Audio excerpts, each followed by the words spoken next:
I have too many groups on here. There it is.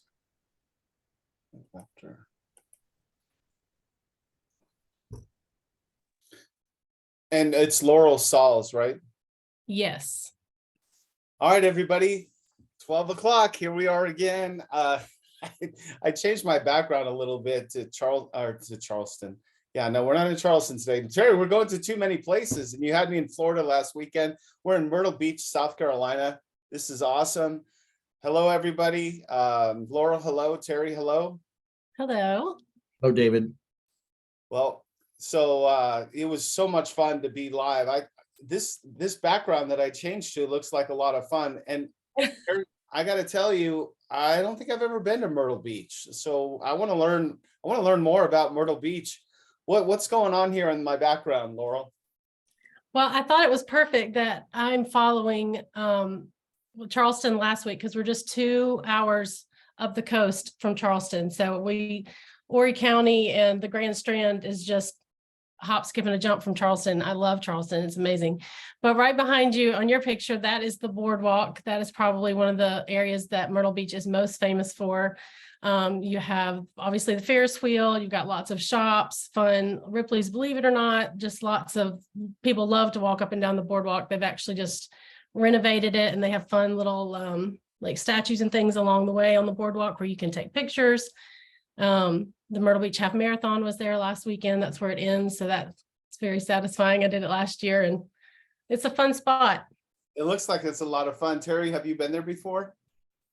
David, I was there in July 1969 as Neil Armstrong was preparing to walk on the moon. My family and I were vacationing in Myrtle Beach.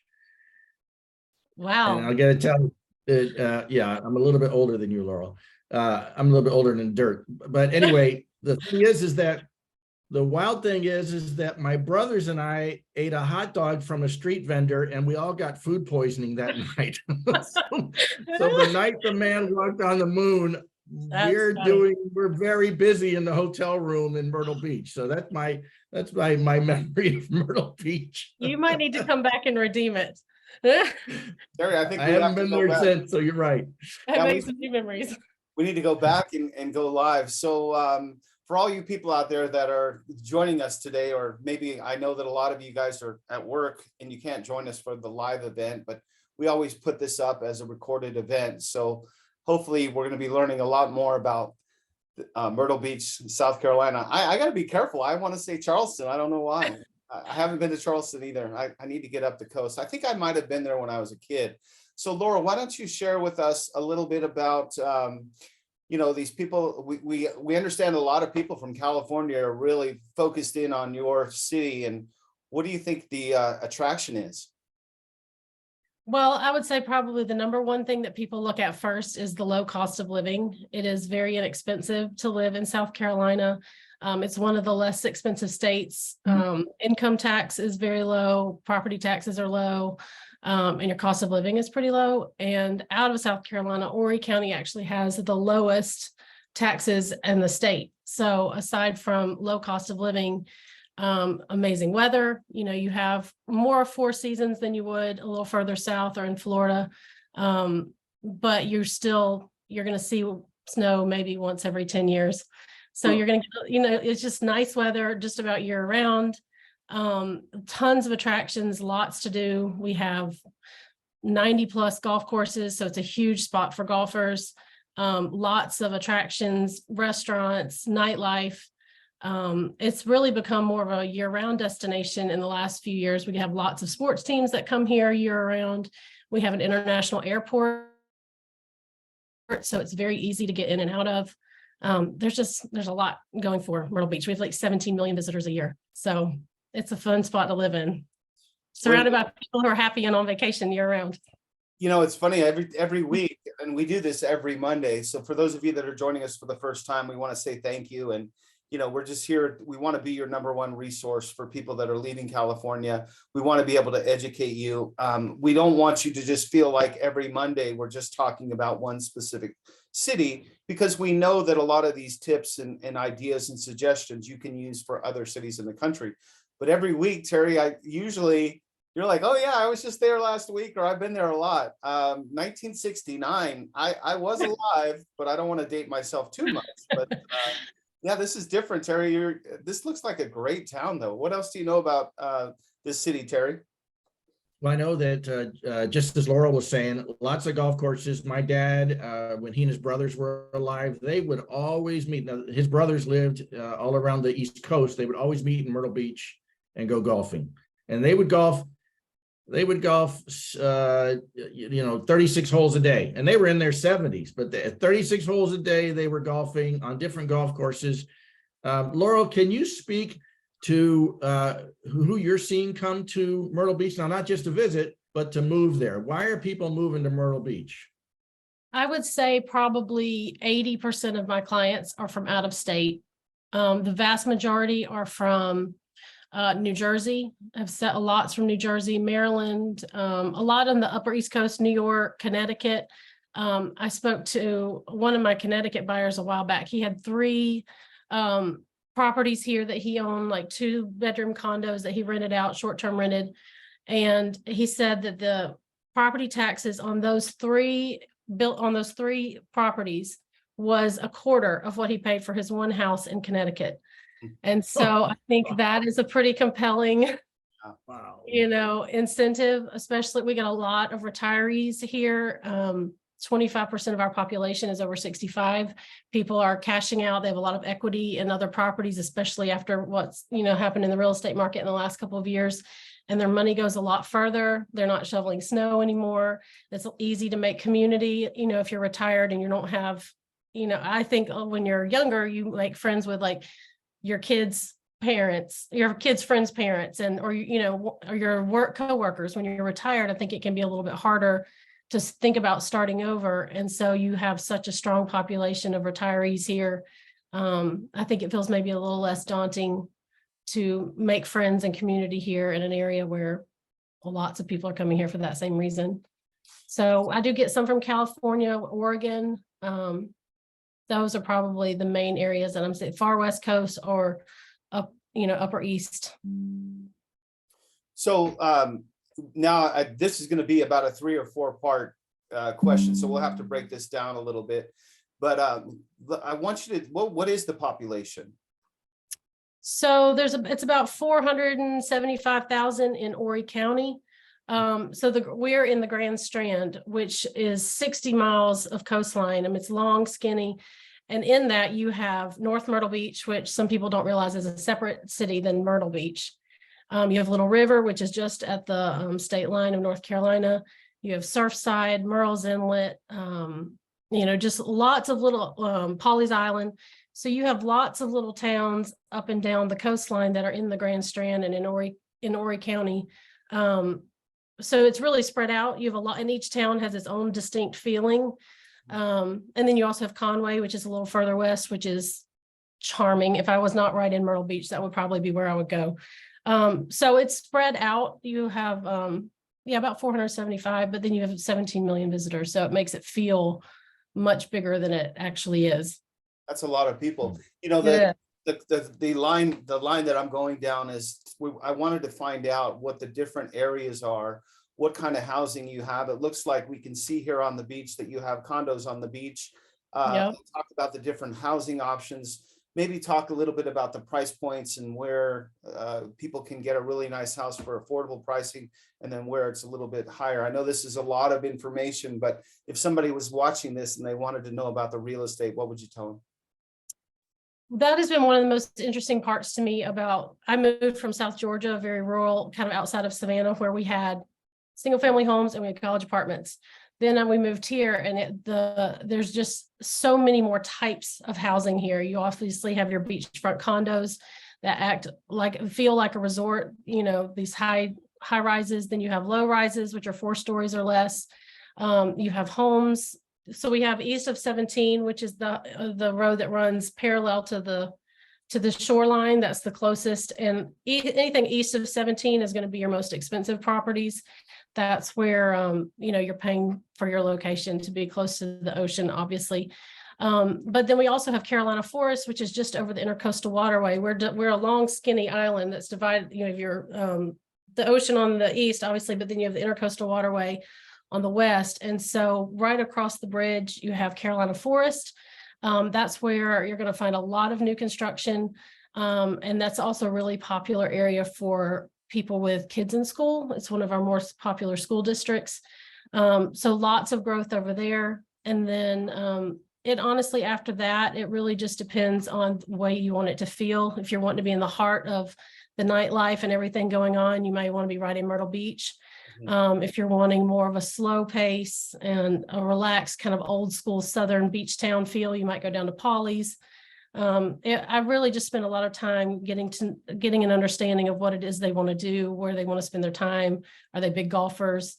That kind of thing. And I've even started, even just right over the state line. I know we're not really getting into North Carolina much, but even right over the state line, it's a little bit slower paced. It's not quite as populated. That's also a great area just over the state line.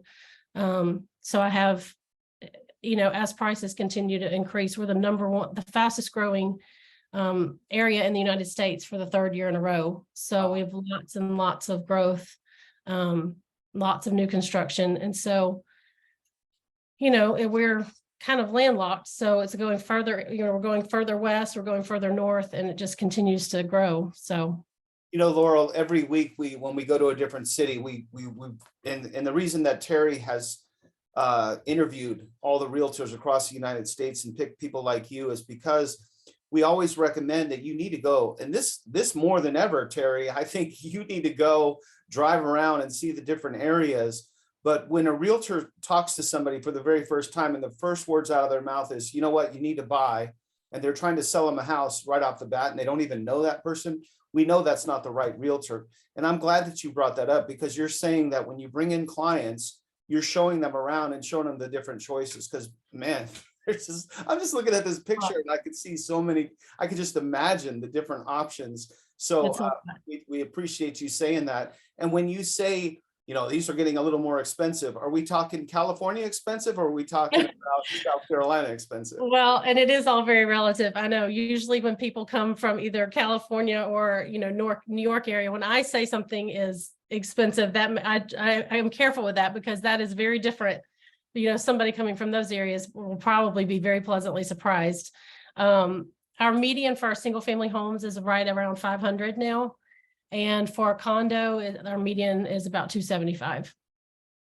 So you can be beachfront, you can be oceanfront. If you want an efficiency, on the ocean, you can be under 150. It just depends on how close you want to be and how big you need. You can be on the ocean for under 150, even though it's an efficiency. That's still got a kitchen and a bathroom, right? And a bedroom. I personally have one listed right now, my own property.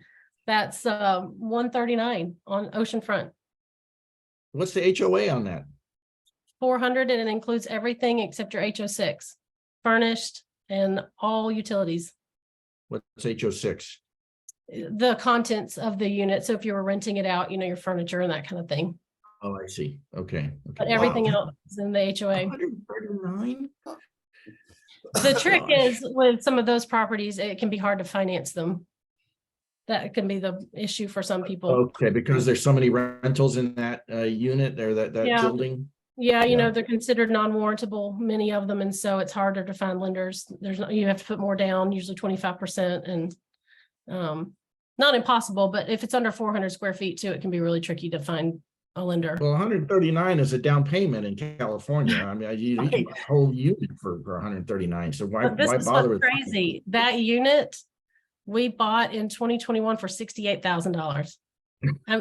So when you think about prices like that, for most of the country, I mean, you move here and you're like, it's hard to beat the prices if you want to be at the ocean.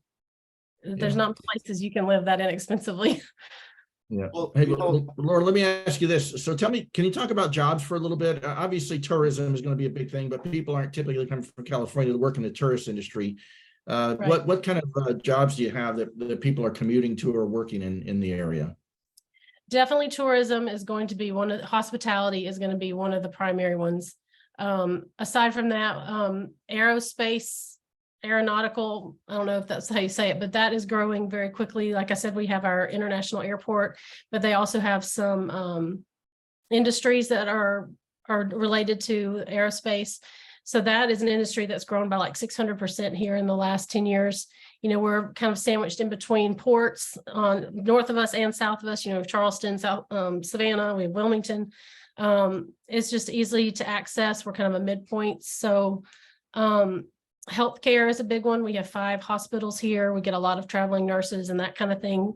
A lot of people come here for 3 months, short stays, do traveling nursing. Real estate, construction, anything like that. We have a lot of schools. So those are the primary. Definitely anything hospitality related is going to be a huge one here. We have lots of people that own rental properties, tons of restaurants, that kind of thing. I got you. So I want to go back. So I want to finish up with the real estate because we did spend quite a bit of time, and now we have somebody that is interested and they want to purchase in your market. Could you talk a little bit about days on market and inventory and what the landscape looks like and how difficult it is to get a property in your area? It's a lot easier right now in some ways than it has been.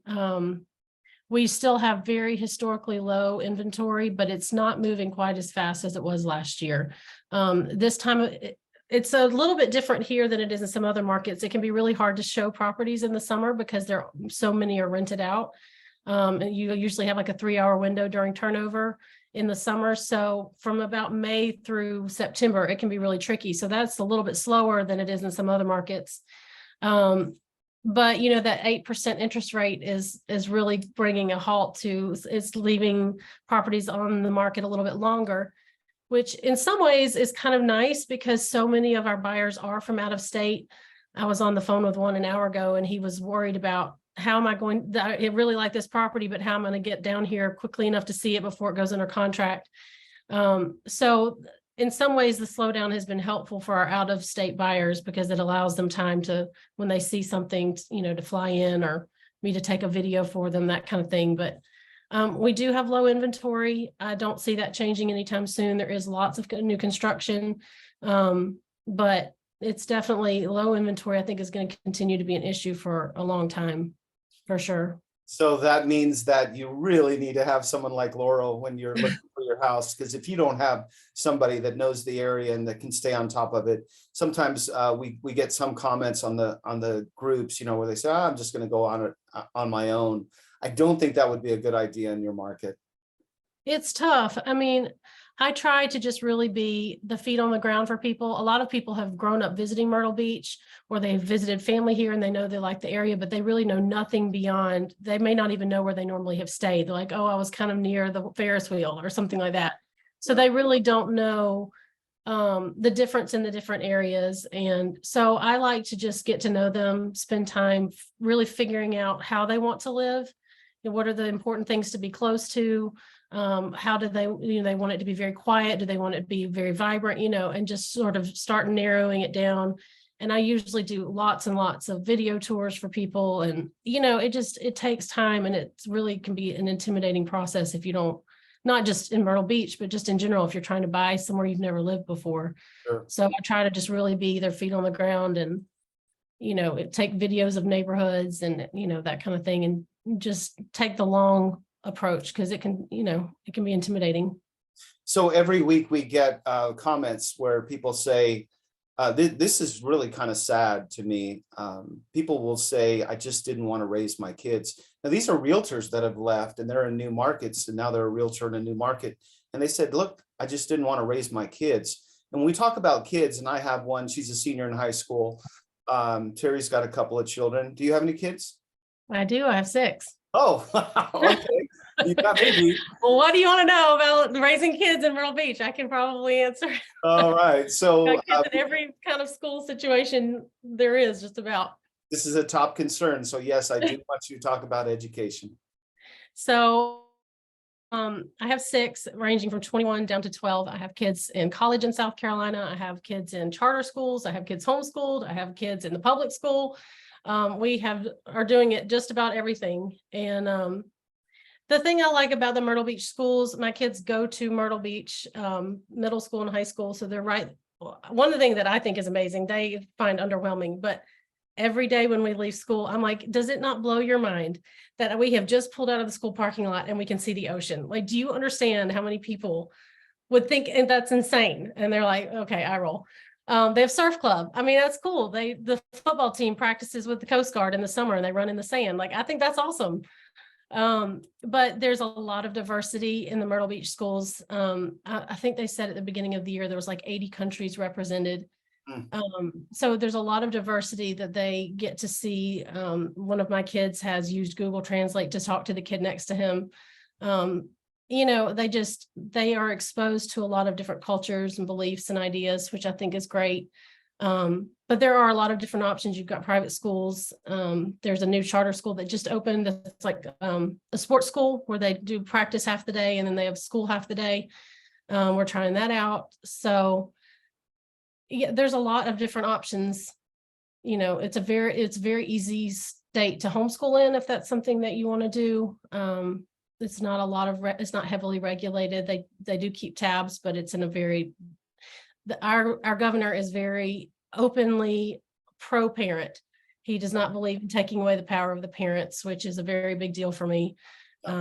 He spoke about that a lot during COVID, and when there were mandates that were coming out, he was very, very adamant that those were decisions that should be left to the parents. So it's a very pro-parent state. Go ahead, Terry. Well, on that theme, so you got me curious, Laurel. If you go, obviously, the further west you go away from the ocean, housing prices are going to get less expensive. Now, is new construction going on out there? And if so, I assume it is. And if so, can you give us some price ranges? Because I know people in the groups, they love new construction. Yeah. Who wouldn't? The house I bought in California was new construction and lived in it for 20 years and absolutely loved it. So if you can kind of speak to that a little bit. And again, just kind of, I think you said the intercoastal is the dividing line to where you get into, can you kind of explain what the intercoastal is and why it's a different body of water people have to go over? Mm-hmm. The intercoastal, I'm not sure how far. I mean, I think it goes up several states. I know I've taken it down here in Florida. Yeah, so I'm assuming it connects the whole way, but I don't know. It goes all the way.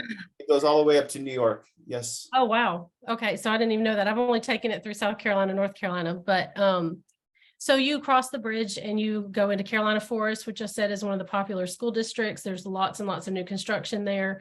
You also have Conway, which I think I mentioned is the cutest little town. If you're wanting like a charming old town, the live oaks in Horry County are protected. So you have 100-year-old live oaks, and in Conway, you will literally have this massive oak tree and the street has been poured around it. Like you'll have to stop because it's a 1-lane road in the middle of downtown because the oak trees are so revered, which I love. Beautiful architecture, river going through the middle. It's so charming. Conway also has Coastal Carolina University, which I don't think we spoke about with schools. We have a tech school here. We have some sort of Pittsburgh Aerodynamic Institute or something like that. That's not exactly right, but and then we have Coastal Carolina, which is a D1 school and has really made its mark on the map in the last few years because their sports their football team has been amazing. So that's also in Conway. You have a lot of what used to be rural farmland outside of Myrtle Beach on the other side of the intercoastal that has been being built up with lots of new construction. Depending on the size and the builder, you could get in, low 200s up, depending on how custom and, that kind of thing. But the farther out you go and, depending on the builder, you can get in the low 200s, low to mid. And if you're living in Conway, is that what you said it is? Conway? Mm-hmm. How far are you from the ocean? How far are you from the ocean there? Depending on the time of day, 25, 30 minutes. Okay, so that's not bad at all. And it is charming. They turn into, it's Halloween USA. They changed the name of it in October and they have just decked out pumpkins and all the live oaks. And I mean, it is adorable. Well, Great. I'm glad you brought up Halloween, because that's on the next on our list is why did you choose this city? And go ahead and brag a little bit about all the amazing things to do and see when you're in Myrtle Beach. I had actually never been to Myrtle Beach before I moved here, which is kind of crazy. I only grew up 4 hours away, and lots of friends vacationed here. But honestly, it was the middle of COVID. All my kids were home, being homeschooled. I'm working from home. My husband's working from home, and his boss wanted him to check out Myrtle Beach to transfer here. He works, he sells food to restaurants, so it's a very big business here. And we were content where we were, really had no visions of moving. But I was like, let's just go for the day and get a break from the kids. Just go check it out. And everything was still shut down. Like none of the restaurants were open. We actually stayed in the home of his now boss and spent the night with him because none of the hotels were open. And I very rarely have strong opinions. But in this situation, within a few minutes of being here, it felt like it wasn't a decision to make. It felt like I was just seeing our next steps being revealed, even though on paper, it really didn't make sense for us to leave. And I just thought it would be really cool for our kids to grow up at the beach. And I grew up in Georgia, and I had a lot of friends who are from South Carolina, and there was a really strong sense of like pride of place. Like people who grew up in South Carolina, even if they didn't live there anymore, you would always see the palmetto and the crescent moon, bumper stickers and it was a very strong pride. And I was always a little jealous of that. So I just thought it'd be cool to be a South Carolinian. Well, it's funny. I living in Las Vegas, obviously the biggest thing I get from people is they say, well, I don't know if I'd want to live in Vegas, but I've been here in Las Vegas since 1975. I hardly ever go to the Strip. And I imagine that your community is similar to that, but yours it's got to, I guess it'd be a little different. Can you explain some of the hot spots that people should see? And do you stay away from that, or do they kind of go there more often? Would it be similar to Vegas, where they say people that live here in Vegas, they don't really go to the Strip that much, but you guys got the beach, so I'd be at the beach all the time if I was there. Can you explain that? I live half a mile from the beach, and I feel sort of a low grade guilt all the time because I know people's, dream of living at the beach, and I have it so close, but we're in the middle of, working and kids' ball games and all that. So I don't go as much as I would like to, but I do love that on the weekends, lots of people hang out at the beach. You get your friends together and you tell them what, avenue you're meeting on. There is a lot of that. We will walk our dogs. There's a lot right down the street from us. There's it's called Ocean Annie's. It's kind of a very well-known spot here because they have this open big deck that's right on the ocean. There's live music almost year round. And, what's that game called? I can't even think of it, but like games down on the beach. And it's just a really fun spot. And it's fun to be around people who are on vacation. So we do go there. We'll ride our golf cart down there. We golf cart to just about everything. My kids golf cart to work. I take it to get groceries. I mean, if I'm not going to a showing somewhere else, we're taking the golf cart. So that's really fun. We don't go to like the big touristy places that often. And in the summer, we kind of like, we know if you're going to go out to eat, you've got to go at like 5 or 9 because, everything's going to be a long wait. They are really good. A lot of the restaurants here are really good about really honoring the locals, and they'll either give you a discount or they'll give you a special card where that will kind of bump you to the front of the line. But there are several state parks here that we do go to regularly. There's Brook Green Gardens, which has just incredible outdoor art and paths you walk through and light displays. Lots of locals go to that. It sells out the night of 1,000 candles they have at Christmas sells out in July. So you do have to kind of plan ahead for some of the most popular areas because they, like Conway right now is a really popular spot to drive to because it's Halloween. But, places like Ripley's and the Ferris wheel, we might do it once or twice, but that's not going to be it's too expensive with 6 kids to be doing that all the time. Sounds like stuff that you remember as a kid in California, right, Terry? No, that just sounds like an amazing community. And the thought of riding around on a golf cart, can you imagine, Terry, taking your golf cart down to the beach? Like, how cool would that be? What were you going to say, Terry? Yeah, I gotta tell you, there's lots of places here in Florida where people ride around on golf carts. So it's a very popular thing. My neighbor, about 4 houses down, just bought a golf cart, and he drives around here in Central Florida in our little area on his golf cart. But hey, Laura, let me ask you this. How bearable or unbearable is traffic in the summertime when it's high season? Do you just stay away from those really high density areas, or is it manageable, or how's that work? I think that's another thing that's like affordability is kind of relative. Like I said, I came from a very agricultural area, which the only thing I'd ever get stuck behind is a tractor. So for me, it was a little bit of culture shock. It does get busy, even not in the summer. Like last week was Jeep Jam, so lots of Jeeps. We have Mustang weeks. We have bike weeks, several bike weeks a year. So it's not just in the summer. For the most part, I find it pretty bearable. I can get aggravated when I'm like running late to get my kids to school, and I'm like, please be a tourist later. Like, just move. But most of the time, I feel it's a mindset. I have to just choose to be really happy that people are here and that they're, they've saved up all year to come on their family vacation, and I'm not going to be, riding their tail, ruining their week. But yeah, the temptation is there to be frustrated sometimes. And, you said it runs roughly May to September. Is that kind of the season? Yeah, that's pretty much the season. I mean, we get starting about spring break and then going through Labor Day. Okay. Well, but it's not bad. When we talk about this passion of, I could just feel it. I can feel your emotion. I can feel your passion to help people. And the first words out of your mouth are not going to be, well, do you want to buy or not? It's like building relationships. People become, when I gain a client, I know when Terry gains a client, when you gain a client, these people become our family. Like we're not just trying to get this done. Like we want to educate them. And so with that being said, I do really respect your passion, and the fact that you had never been there before and now you're a resident is amazing.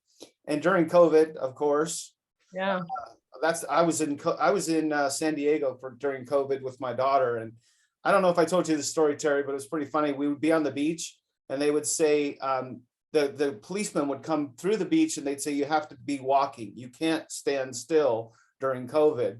So they would come and they would say, everybody, you need to get up and start walking. So we would walk 3 steps and we'd sit back down on the beach and look at the ocean. But that's because the virus can't walk. So therefore it can only get you if you're sitting still. That's what okay. I didn't understand. Logic. So when we're talking about passion and helping people and having clients become family members, do you have any favorite stories? They don't have to be from California, but if you have a California relocation, that'd be great to share a couple of stories about people that have left California. I actually had one recently. She has not bought yet, but they came from California. They were about to list their house. They weren't sure what area they wanted to be in, so they were sort of going through multiple cities in South Carolina. And I had never met her before. I knew her daughter many years ago, and so she connected us.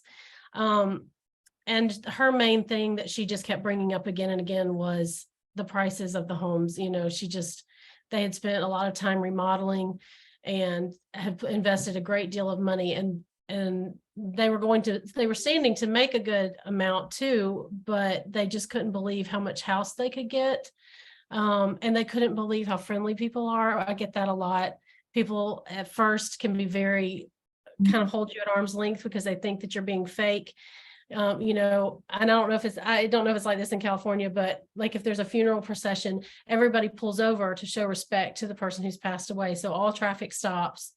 Everybody waves as you go by, and it can take people a while to let their guard down and realize that people really are actually that friendly, that it's not an act, that we're not gonna, turn around and talk about you 5 seconds later. It really is.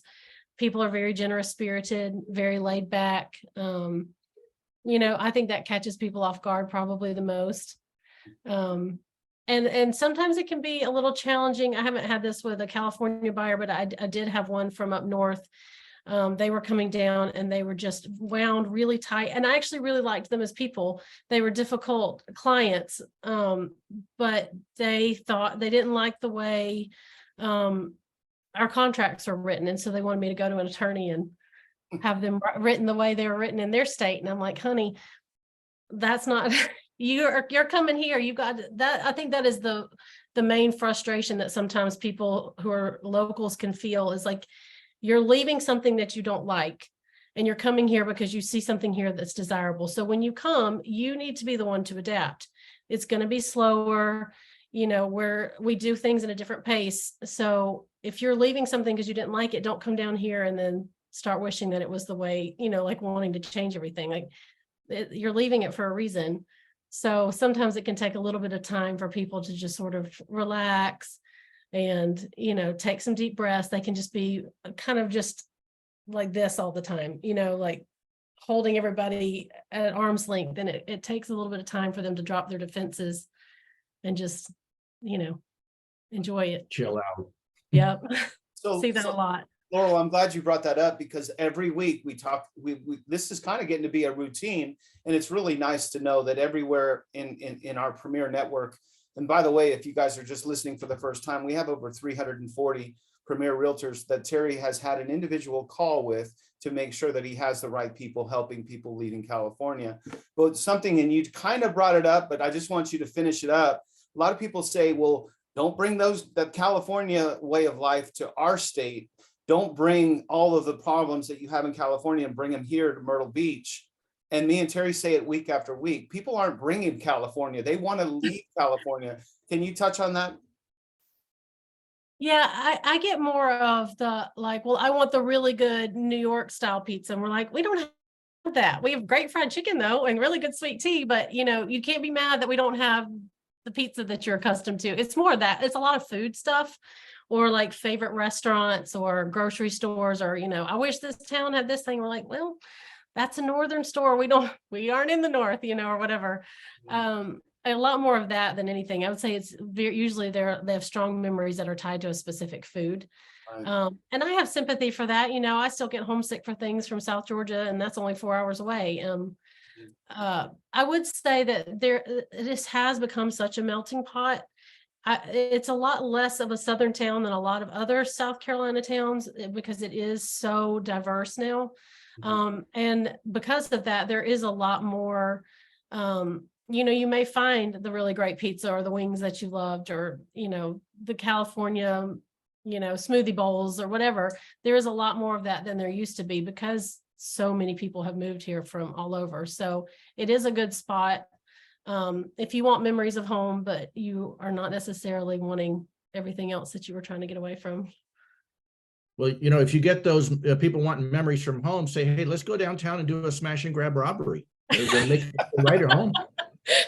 Why not? Come on. I mean, you're going to end up in jail. You're going to end up in jail and you're going to get prosecuted, but let's go do a smash and grab. We'll feel right at home. Terry, stop it. You're giving people ideas. Don't do that. Oh my gosh. And just gosh, and again, these always go by so fast. We're coming up on 45 minutes in, and I could keep going on and on.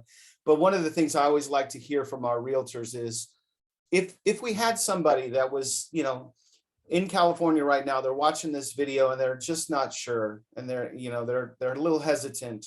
And believe me, this is a big, huge decision to move to another city, and mind you, all the way across the United States. Could you give some input and some insight, maybe give some advice to people that are thinking about leaving and they're just not really sure where they want to go? Man, are you talking about South Carolina in particular, or just I'm just talking just in general? Yeah, just in general. I know not everybody has the opportunity, but I think the realtor from last week in Charleston, where they were able to just go kind of to the spots that they were visiting, all the different areas. I think that's a really smart thing to do if you have that opportunity.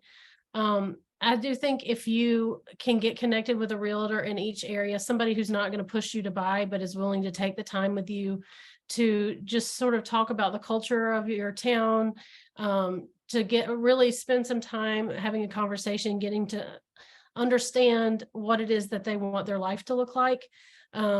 Because sometimes Myrtle Beach may not be a good fit or wherever, but you need somebody who lives there that's willing to invest the time, just person to person, without a sale, being really on the periphery, just being somebody that will honestly listen to their concerns, their needs, their wants, and be willing to say, okay, this may not be a good spot for you, but I'm going to send you a little information about this place. Or, Mhm.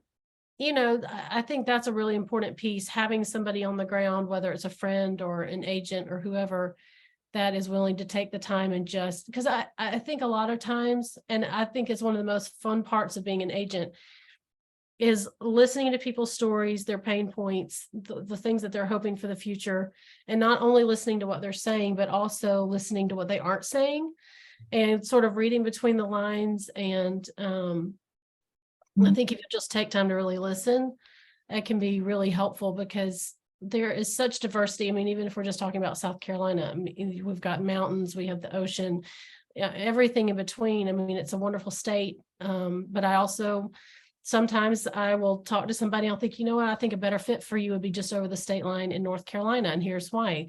Let me show you that area. Or, I may refer them to somebody. I work some in Georgia, but I may refer them to somebody that's in a part of Georgia I don't work in. There's so much diversity in our area, that I would not be serving my clients well to just only focus on Myrtle Beach, because there are lots of beautiful areas in the state that they could be very happy. But I think just listening and really trying to understand without having a preconceived idea is important. Or having That's somebody great. to do that with. So Laura, let me ask you real quick. I got two questions for you. First one's easy. How far are you from the mountains? If someone wants to go get away from the heat in the summer or something, they want to go to the mountains, how far away are you from there? 3.5, 4 hours. Okay, and I know we're not talking Lake Tahoe here. We're not talking 8,000 feet or something like that, but No. at least it's a little higher elevation. Yeah, Blue Ridge And Mountains. a You little can more be in wood. Asheville in about 4.5 hours. You can be in Greenville in Oh. 3.5 hours. Both Okay, beautiful. Yeah. that's great. And then what do you tell people who are scared to death that a hurricane's going to come blow away that Ferris wheel and everything else with it? What do you tell people like that? Hurricanes and alligators are the two Oh, there you biggest go. concerns for people Alligators. that don't live here. Hurricanes and alligators. And I will say, when I first moved here, so when we lived in Georgia, we had alligators there too, but not right where we lived. In my neighborhood, we have 2 big lakes, and the alligators will cross the street, and my kids are out playing. And we had first moved here, and my girls come running and said, the boys are messing with an alligator.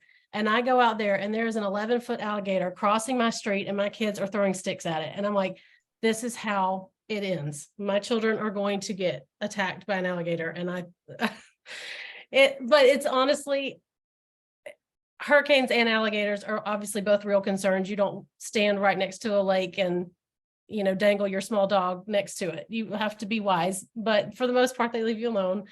And hurricanes are real. I mean, we do have hurricane shutters for those situations. I bring in our potted plants maybe once a year. We had a hurricane hit last year, and my lemons didn't even fall off my lemon tree. I mean, it's, for the most part, I mean, you do have a big one every now and then. Like I said, I'm half a mile from the ocean, so the wind would be the bigger factor right where I live. But honestly, the bigger factor is flooding further inland. That's a much bigger issue with hurricanes than the wind damage, for the most part, barring we had Hugo in '89, but Yeah. flooding is really more of something to be mindful of than, your trees blowing out of the yard. Well, you know what? So much great information. And, and like I said, at the start of this, even if you're not thinking about Myrtle Beach, even if you're thinking about going somewhere else, this is great advice. We say it week after week. Go check out the areas. Make sure you find a really passionate realtor like Laurel. And Laurel, by the way, if somebody wants to get a hold of you, could you please share your contact information? We need your email and your phone number so people know how to get a hold of you. Sure. My email is easy. It's just my name, Laurele Sauls, at gmail.com. You can also use Laurele Sauls to find me on Facebook or Instagram, LinkedIn, all that. And do you want me to share my number now? Yes, please. 912-601-6107. That's my cell. You can text or call me whenever it's convenient. Terry, as we're wrapping up, what else you got to say about Myrtle Beach? I think I need to come back and see if I can find that hot dog vendor that gave me food poisoning more than 50 years ago. But hopefully he's not in business anymore. But no, I definitely, it's not that far of a drive. My dad used to drive, my dad in his 80s used to drive up to Myrtle Beach. So I should drive up there sometime and check it out again. And maybe bring my my two boys up there. Well, they're men now, my two men up there and check out Myrtle Beach again. I hear nothing but great things about it. So Laurel, thank you very much for joining us today. It's been a pleasure. Absolutely. Let me know if you come and I'll show you around. Yeah, we Sounds good. pick you up on that. Thank you so much. Thank y'all.